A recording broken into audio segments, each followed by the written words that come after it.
Hello friends, Mithila education and welfare society में आपका स्वागत है। इस सेशन में हम सीखेंगे माइक्रोसॉफ्ट के यूनिवर्सल एप्स मेन्यू के बारे में। यदि हम स्टार्ट पे क्लिक करें, जो लेफ्ट साइड पे मेन्यू अवेलेबल है वो माइक्रोसॉफ्ट विंडोज 7 जैसी लुक वाला है। यदि आप राइट हैंड साइड पे देखें तो विंडोज 8 जैसा कुछ मेन्यू आपके पास अवेलेबल है, जिसमें माइक्रोसॉफ्ट की यूनिवर्सल लाइव टाइल्स के एप्स हैं। अर्थात आपको जितने भी आइकॉन यहाँ पे दिखाई दे रहे हैं वे सभी टाइल्स हैं और आपके पास ये पूरा मेन्यू टाइल्स मेन्यू कहलाता है।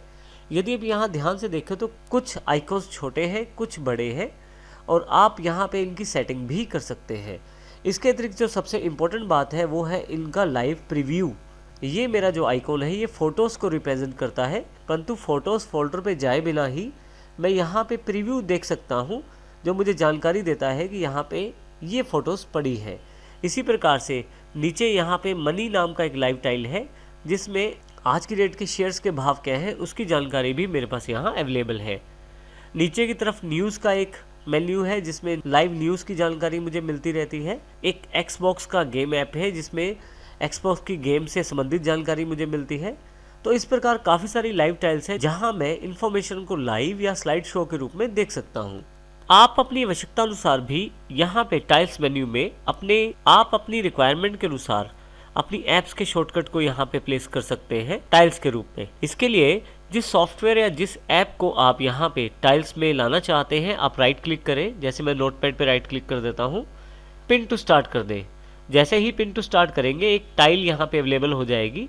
जैसे यहाँ पे नोटपैड का एक आइकॉन अवेलेबल हो गया है टाइल के रूप में। इसी तरह से माइक्रोसॉफ्ट वर्ड के ऐप के आइकॉन को भी यहाँ लाना चाहता हूँ। फिर से राइट क्लिक करेंगे और पिन टू स्टार्ट कर देंगे। आप देखेंगे कि इस प्रकार आप अपने ज़्यादा प्रयोग करने वाले ऐप्स के आइकॉन को टाइल्स में शामिल कर सकते हैं। आप किसी ऐप को टाइल्स मेन्यू में आसानी से ऐड कर सकते हैं ड्रैग करने के द्वारा। इसके लिए आप ऐप को सिलेक्ट करके रखें, बिना लेफ़्ट क्लिक छोड़े और ड्रैग करते हुए अपनी ऐप के आइकॉन को टाइल्स मेन्यू में ले आएँ। जैसे ही आप छोड़ेंगे तो आपके देखेंगे कि यहाँ पे टाइल्स मेन्यू में आकर उस ऐप का आइकॉन ऐड हो गया है। यदि आप यहाँ से किसी टाइल को हटाना चाहते हैं या आइकॉन को हटाना चाहते हैं तो उसके लिए राइट क्लिक करें। जैसे मैं नोटपैड को हटाना चाहता हूँ, अनपिन फ्रॉम द स्टार्ट कर दें। तो जैसे ही आप अनपिन फ्रॉम द स्टार्ट करेंगे आपके पास ये टाइल हट जाएगी। इसी तरह से वर्ड में भी अनपिन फ्रॉम स्टार्ट कर देता हूँ मैं। मेरे पास ये दोनों आइकॉन हट गए हैं और यहाँ इन आइकॉन्स को हटाने से, इन टाइल्स को हटाने से स्टार्ट बार में शामिल जो पहले से मेरे पास आइकॉन है उन पे कोई भी असर या उन पे कोई भी प्रभाव नहीं पड़ेगा। इसके अतिरिक्त यदि हम किसी आइकॉन या किसी टाइल पे राइट क्लिक करें तो हमारे पास काफ़ी सारे ऑप्शन अवेलेबल हो जाते हैं। जैसे अभी हमने एक ऑप्शन किया है अनपिन फ्रॉम द स्टार्ट। इसके अतिरिक्त यदि हम किसी भी टाइल पे राइट क्लिक करें तो हमारे पास काफ़ी सारे ऑप्शन अवेलेबल हो जाते हैं। अनपिन फ्रॉम स्टार्ट ये हमने अभी किया है। इसके अतिरिक्त मैं अपनी टाइल को रिसाइज भी कर सकता हूँ। रिसाइज में मेरे पास 4 ऑप्शन अवेलेबल है। अभी आप देखेंगे कि यहाँ पे लार्ज ऑप्शन सिलेक्टेड है। अभी मैं इसको स्मॉल कर देता हूँ तो जो टाइल है वो बिल्कुल छोटे से रूप में यहाँ पे स्मॉल आइकॉन के रूप में अवेलेबल हो गई है। फिर से राइट क्लिक करता हूँ रिसाइज पे, मीडियम, तो मीडियम रूप में मेरे पास अवेलेबल हो गई है। और देखिए यहाँ पे स्लाइड शो भी उसका एक्टिवेटेड है। फिर से मैं राइट क्लिक करता हूँ और वाइड कर देता हूँ। ऐप के आइकॉन की चौड़ाई बढ़ गई है और उसने अपने स्पेस को फिक्स कर लिया है। यदि मैं इसे और बड़ा करके देखना चाहता हूँ तो रिसाइज लार्ज, तो आप देखेंगे फिर से उसी शेप में मेरे पास टाइल अवेलेबल हो गई है जिस शेप में पहले थी। आपकी टाइल पे जो स्लाइड शो दिखाया जाता है आप उसको डिसेबल भी कर सकते हैं। उसके लिए आप राइट क्लिक करें, टर्न लाइव टाइल ऑफ का एक ऑप्शन अवेलेबल है। यदि मैं इसे क्लिक कर देता हूँ तो अब आप देखेंगे फ़ोटोज़ का प्रीव्यू यहाँ पे नहीं दिखाया जा रहा। यदि मैं फिर से प्रीव्यू देखना चाहता हूँ तो फिर से राइट क्लिक करूँगा और टर्न लाइव टाइल ऑन कर दूंगा।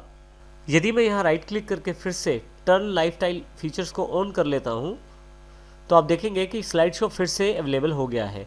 इस प्रकार आप किसी भी टाइल का आप स्लाइड शो या प्रीव्यू ऑफ या ऑन कर सकते हैं। यहाँ मैं अपनी आवश्यकता अनुसार इन टाइल्स को ऊपर नीचे ड्रैग भी कर सकता हूँ। जैसे कि मैं इसको नीचे लाना चाहता हूँ तो माउस का लेफ़्ट क्लिक प्रेस करके रखता हूँ और अपने सुविधा अनुसार इसे नीचे ले आता हूँ। यदि इस टाइल को मुझे ऊपर लेके जाना है तो इसको मैं ऊपर भी लेके जा सकता हूँ। इस प्रकार आप अपनी आवश्यकता अनुसार इसे रीअरेंज कर सकते हैं। देखिए मैं यहाँ से फिर से वापस ले आता हूँ और इस पिक्चर वाले टाइल को फिर से ऊपर ले जाता हूँ। इस तरह से मैं अपनी आवश्यकता अनुसार इन चीज़ों को रीसेट कर सकता हूँ। हल्का सा इसको ऊपर ले आता हूँ ताकि ये ऑर्डर में लग जाए। इसके अतिरिक्त हम यहाँ पे यदि ध्यान से देखें, माउस जब आप ऊपर लेके जाते हैं इस ग्रुप के ऊपर या यहाँ पे, तो आपके पास जानकारी दी जाती है ग्रुप के बारे में। जैसे कि यहाँ पे लाइफ एट अ ग्लांस एक ग्रुप का नाम है और यहाँ पे मैं क्लिक करके इस ग्रुप का नाम चेंज भी कर सकता हूँ। इसी तरह से यहाँ पे क्लिक करके भी चेंज कर सकता हूँ। यहाँ पे मैंने ग्रुप का नाम नहीं रखा है तो यहाँ मैं क्लिक करूँगा और यहाँ कुछ मैं नाम रख देता हूँ और एंटर करते ही ये ग्रुप का नाम फाइनल हो जाएगा।